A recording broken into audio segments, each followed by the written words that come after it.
Hola, ¿qué tal? Donde quiera que estén, estamos en el aula jurídica virtual siglo XXII. Sí, siglo XXII, no nos equivocamos. Ciencias jurídicas de frontera, hablando sobre lo más importante.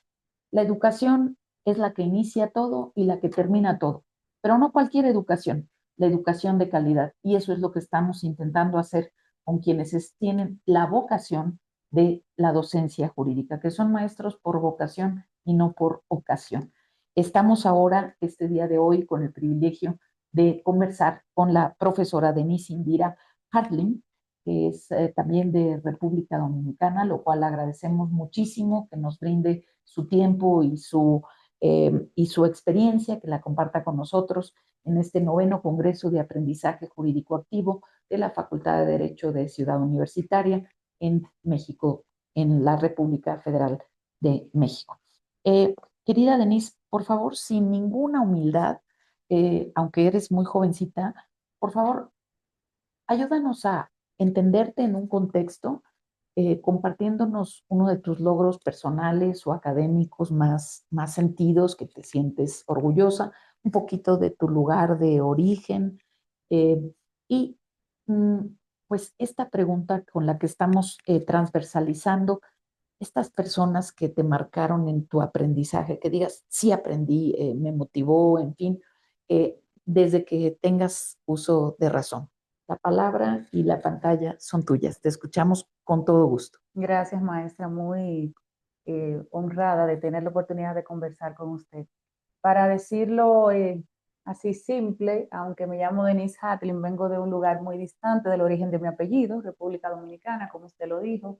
República Dominicana es un país que se caracteriza porque la gente de ese pueblo sabe hacer comunidad, indistintamente de que se encuentre en el lugar más sobrio o en el lugar más alegre. El dominicano y la dominicana sabe hacer comunidad, eso es algo que nos caracteriza mucho. Yo diría que de mi experiencia, que es quizás no tan amplia en años como docente, lo más importante ha sido entender que el que está del otro lado aprende no desde la teoría, sino desde su propia persona. Entonces eso me ha motivado a yo, el día que me encuentro frente a un público, estudiar mi público, acercarme a las necesidades que no siempre son las mismas y a partir de eso entonces dirigir la conversación, porque una cátedra es eso para mí, una conversación. Tengo que retroalimentarme de lo que esa persona que está aprendiendo o que está en el proceso de aprendizaje necesita. He estado del otro lado y como estudiante sí he tenido profesores, docentes que me han marcado significativamente. Creo que la primera de ellas es Ana Martínez, una persona que mientras vida yo tenga voy a admirar y voy a intentar siempre replicar muchas de sus enseñanzas y su particular forma de enseñar. Ana Martínez fue mi profesora en pregrado y era de esas profesoras las que todos y todas temíamos porque era, por decirlo de alguna forma, muy estricta, tenía quizás las asignaciones que más costaban realizar. Y yo era parte de aquellos que consideraban que la profesora no era esencialmente la mejor, para decirlo en palabras sencillas. Sin embargo, un día, muy a pesar de su rudeza, la maestra se acerca a mí en el horario de receso, que es donde estamos en tiempo libre, y me dice, yo creo que tú tienes un talento especial para dar clases. ¿Tú has pensado en ser maestra? Y yo le dije, bueno, profesora, yo creo que lo último que yo sería maestra. A mí eso realmente no me gusta. Porque lo estaba viendo desde esa edad, desde los 14 años y en un mundo que no entendía quizás como ahora. Y ella me dice, esto es mucho más de lo que tú te imaginas. Te veo cuando expones en tu clase y creo que hay un potencial importante, sobre todo en la comunicación. Me fui con eso, no le di mayor importancia ni crédito. Pasaron algunos meses y la profesora un día me saca del aula y me dice, yo quiero que la exposición que tú diste el martes, lo recuerdo como ahora, mi aula era cuarto de bachillerato B, vayas a cuarto de bachillerato D y lo expongas. Yo en el temor de la maestra le digo, sí, dígame cuándo, ahora. Entonces yo dije, bueno, ahora sí fue. Y yo le dije, bueno, profesora, pero es que yo siempre voy con cartulinas, material de apoyo, no tengo eso. Y ella me dijo, no, es ahora. Yo entonces inmediatamente obtemperé el llamado y resultó ser una de mis exposiciones más exitosas. Me gané una fama de, como decimos en Dominicana, cerebrito, porque pude decir absolutamente todo lo que había aprendido en la clase anterior. Fue un ejercicio de memorización, pero tener que retarme de hablar con compañeros que no eran los de mi aula, rompió algo en mí ese día. Y a partir de ese entonces empecé a ver a la maestra de una forma distinta y empecé incluso a sentirme como la niña mimada de la maestra que no era quizás la de mi mayor agrado, porque la maestra quiso que yo rompiera ese caparazón en el que yo misma me había entrado y ella vio talentos que nadie más había identificado hasta ese curso que fue el último de la cursada de pregrado. Qué maravilla. Creo que vamos haciendo tramas, interpenetrándonos respecto a que no, de ninguna manera hay que evitar preconcebir. Dices, empiezo observando, empiezo viendo, digamos, los contextos, ningún grupo es igual y es muy difícil porque este primer punto es donde tienes que invertir más tiempo y tal vez incluso hasta esfuerzo. Entonces, me encanta esta parte que dices, nos caracteriza hacer comunidad. Ojalá que nos puedas ayudar un poquito. ¿Qué es esto de hacer comunidad? ¿Cómo lo defines? ¿Cómo lo ejemplificas así para abrir boca? Y luego dices, cuando estás de docente, tú también aprendes desde la experiencia, desde eh, incluso cómo estás tú de salud, cómo estás tú en el contexto personal, familiar. Y esto marca también el cambio a lo mejor de flexibilidad o de apertura en cada semestre, ¿no? Eh, por favor, nada más como puntualización, es cómo es un ejemplo de hacer comunidad. Y tú decías en pregrado, aquí Uh -huh. nosotros le llamamos educación preescolar, digamos antes de los Básico y 5, medio. luego tenemos ya la básica y la media. Este pregrado vendría a ser Secundaria. secundaria, es Sí. la Uh-huh. parte más, digamos, de 13 a 16 por allí más o menos, Exactamente. 13 a 16. Uh-huh.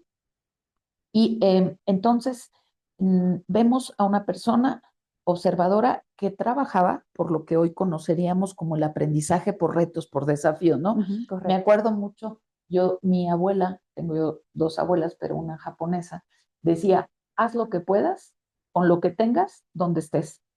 No, no hay pretextos, no hay mañana, no hay. Entonces, Pero así. así fue. Ahorita, con lo que tengas, Sí. y resulta que al probarte, al desafiarte, rompiste. ¿Se puede hacer eso con todo mundo? Entonces, tres cositas. El tema de la hacer comunidad, el tema de cómo podemos a veces tratar a estas personas que no es tan fácil que rompas. ¿Qué haces con una persona que no es tan fácil que rompa estas creencias desde muy profundo o por sus condiciones exógenas, tal vez? Uh-huh. Sí. Bueno, por hacer comunidad me refiero a la característica de empatía del dominicano.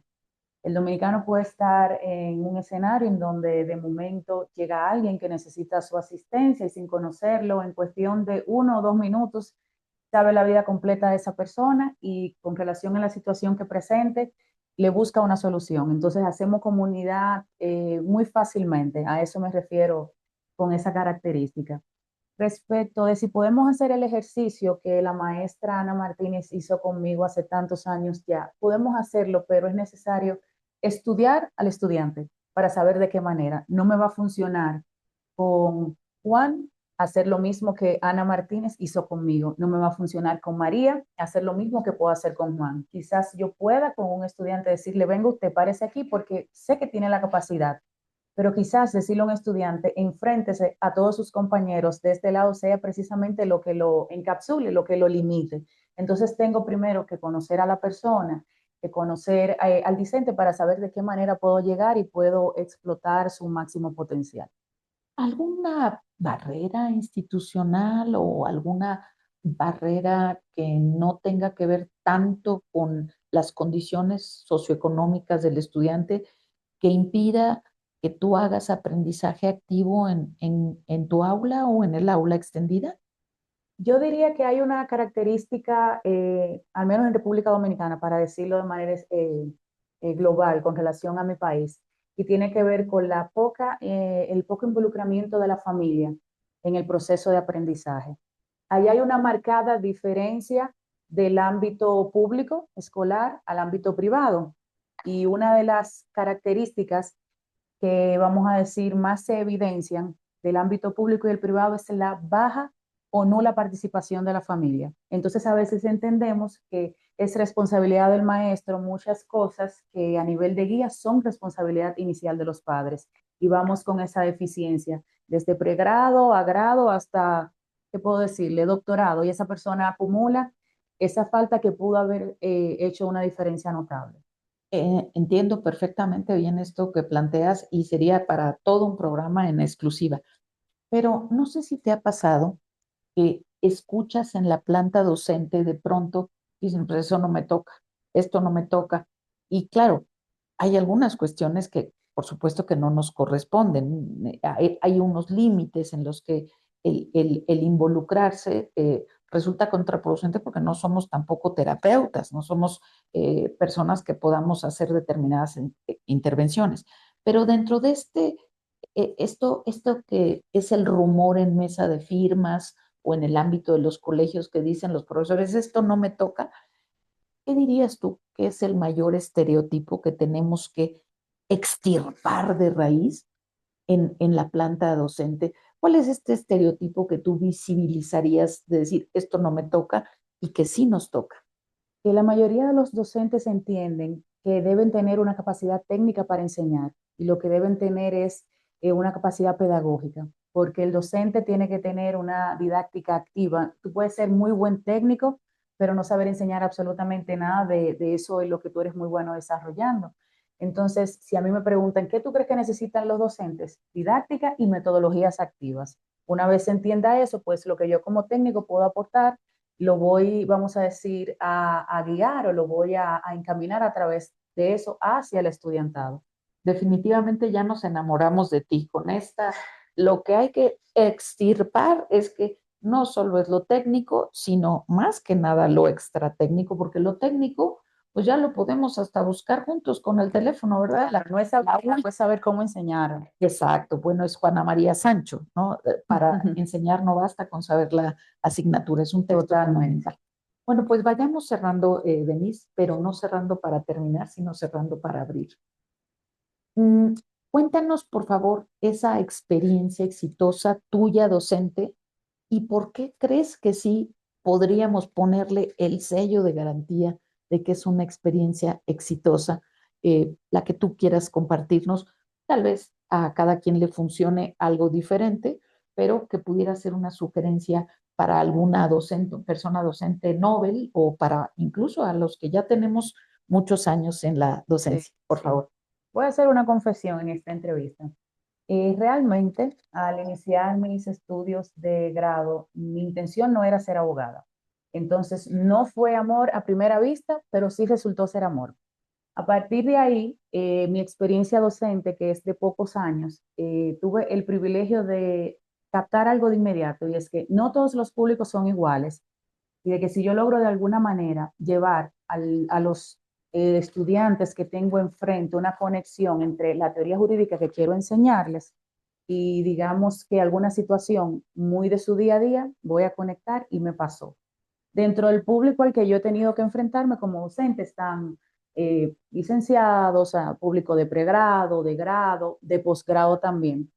Pero hay uno en especial que viene de las academias policiales en un ejercicio que hicimos a propósito de formar en derechos humanos. Y formar en derechos humanos a personas que vienen con las carencias que mencioné antes, como una deserción educativa significativa, ausencia de la familia, programas limitados educativos también, es distinto. Yo notaba en las primeras clases una baja o nula participación y me fui con esa preocupación a la casa. Yo dije, bueno, los siguientes días van a estar difíciles. Así que decidí cambiar la dinámica, hacerlo un poco más de ejemplo, un poco más vívido e incorporar en esa metodología de la enseñanza videos y casos. Y utilicé una imagen de algo que yo dije, bueno, aquí por lo menos el 90% va a saber que tiene que ver con el uniforme escolar de República Dominicana del sector público. Utilicé ese uniforme para presentar un caso de derechos humanos, increíble pero cierto, todo cambió. A partir de ahí, la conversación era, traten de calmarse, vamos a hablar por turnos, todos querían participar, todos tenían algo que decir, porque resulta que pude conectar con algo que la mayoría había visto, había vivido o había utilizado. Entonces ese elemento me ayudó a poder llevarles la teoría jurídica de una manera práctica o didáctica, por decirlo así. ¿Qué me enseñó eso? Que tengo que conocer el público, como decía antes, y es el ejercicio que hago. Bueno, estas personas yo más o menos veo el perfil, en qué se desarrollan y les llevo ejemplos a partir de lo que yo sé que ellos ven en su quehacer de trabajo y me ha funcionado exitosamente hasta ahora. Espero que me siga funcionando en lo adelante también. Ya comentaremos sobre este grupo, esta muestra específica que son los policías, porque tienen Sí, un perfil sumamente particular y y efectivamente, retador. pero pues nos estás trayendo a la mesa a Leo Vygotsky, que nos hablaba de las zonas de desarrollo proximal. Si no hay puentes, la persona, como estas personas que entre más encapsuladas están y no las entiende nadie, como que están más felices. Y también por el otro lado, ¿no? Como que admiramos lo que no entendemos por alguna razón incorrecta, ¿verdad? Pero sí, zonas de desarrollo proximal, lo que nosotros le llamamos justicia cotidiana, buscar esto que dices vivido, que les llegue, algo que todo mundo ha visto, y sin embargo, a eso darle profundidad. Claro. No tiene por qué ser banal, ni mucho menos, y estás entrando en un terreno muy importante que es el de la semiótica de la imagen, cómo de construir, cómo proponer y reconstruir de manera muy, muy importante. ¿Te parecería bien acordar que un indicador de saber que tu experiencia docente es exitosa es el nivel de participación? Podría ser es Claro que decir, sí, cuando la gente solita está levantando la mano y ya no sabes ni cómo, porque ya nada más, absolutamente. bueno, fíjate que hay muchos profesores que dicen, no, es que este tema sí les gustó y no detectan que detrás de esa participación hay una estrategia docente, Sí. porque ni siquiera conocemos qué es una estrategia docente.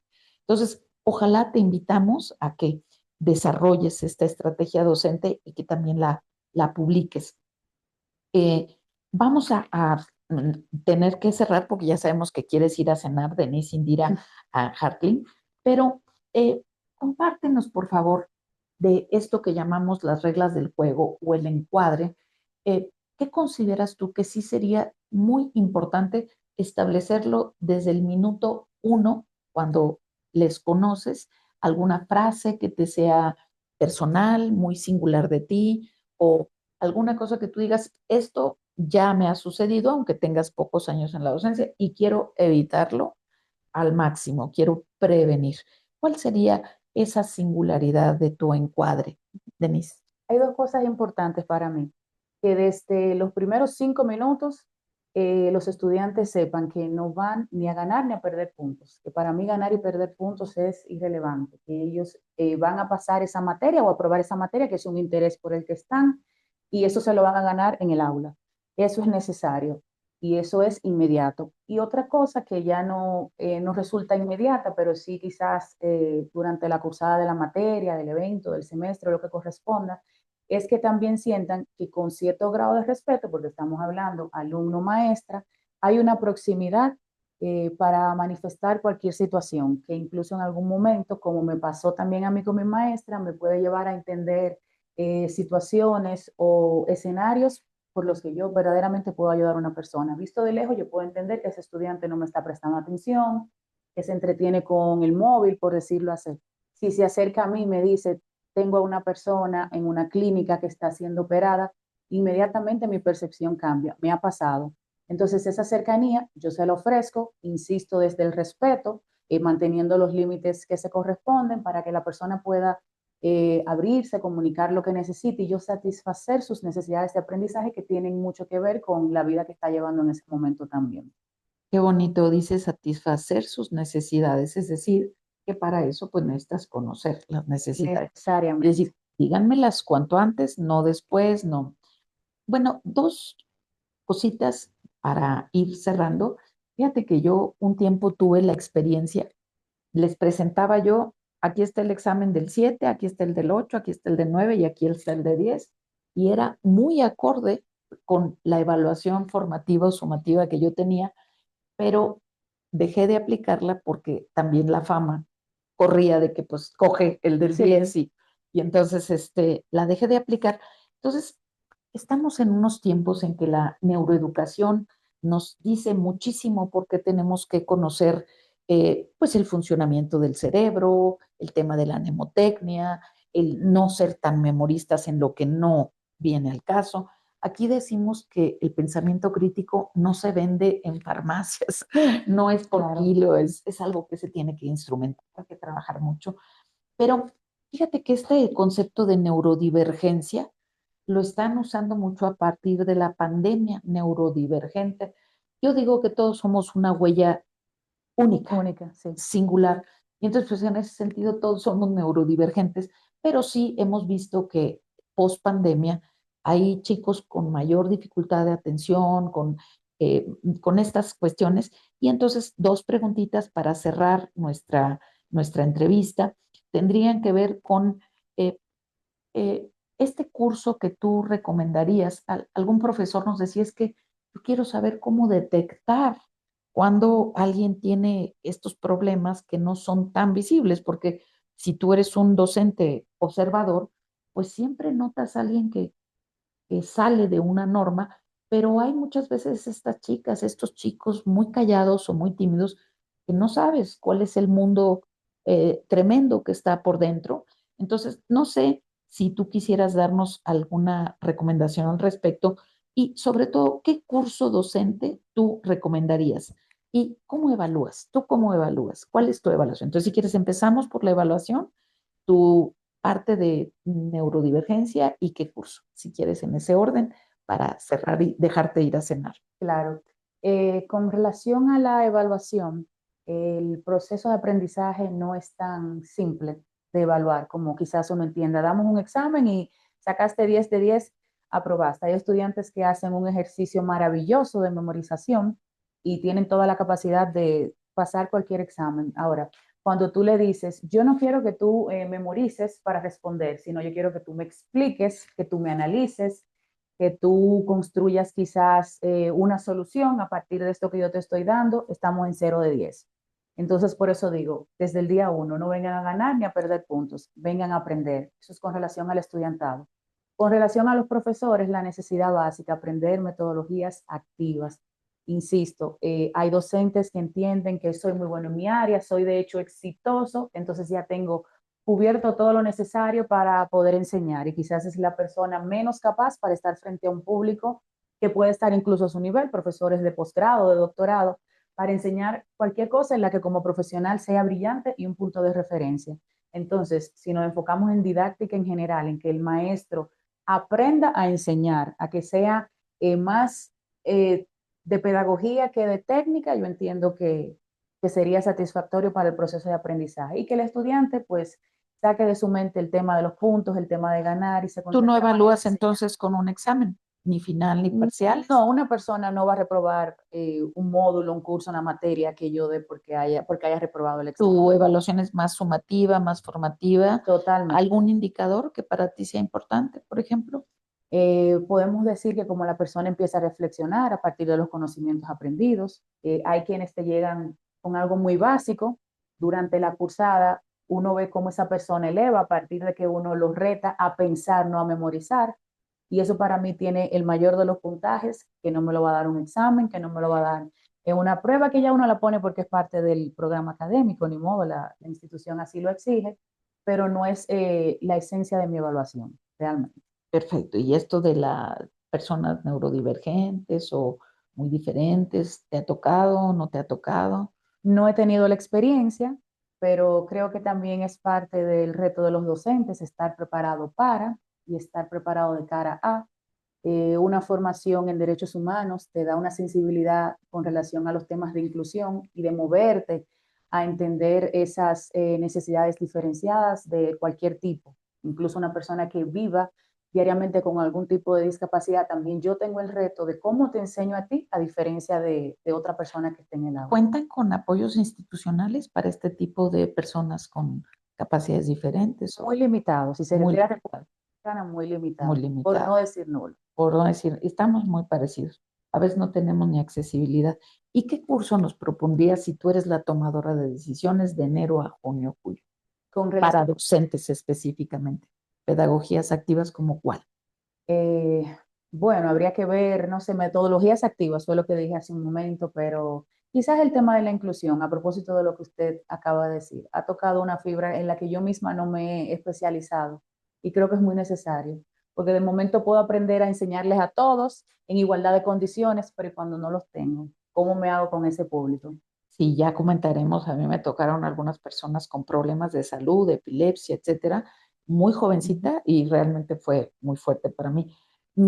Querida mía, ojalá que pienses en un curso que pudieras compartir con nosotros haciendo comunidad en aula jurídica virtual y seminario constructivista de 10, 15, 20 minutos para ya sobre tu especialidad o en aquello que ya dominas, algo que ya tienes muy preparado y que pudiera acercar a otras personas a tu trabajo en el ámbito jurídico. Así que, Denise Indira Hartley, piénsalo y tú dinos en qué podríamos contar contigo para pedirte oficialmente este MOOC, este curso online, y realmente es un privilegio escucharte y que formes parte de nuestra comunidad de docentes por vocación. Mil Claro que gracias, sí. Gracias a encantada. usted, maestra. Un placer. Encantadísimo.